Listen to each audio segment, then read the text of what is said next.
Mən sizə deyim, pəncəsi çox böyükdür. Biraz da yaxından tanıyaq.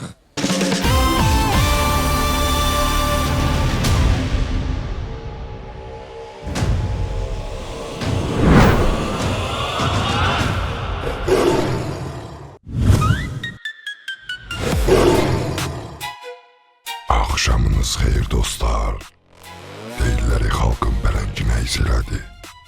Bax, o xalqın pələngi mənəm. Bir çoxuna məni misal çəkirlər.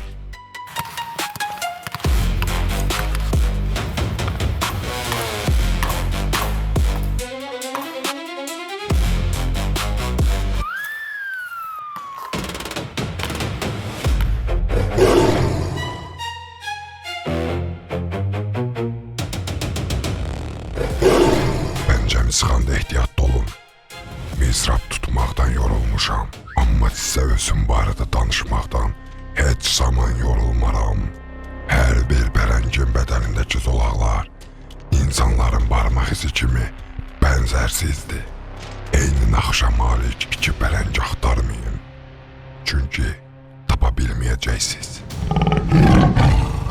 Elə bilirsiniz ki, təkcə təbiətdə gəzməyi xoşlayıram.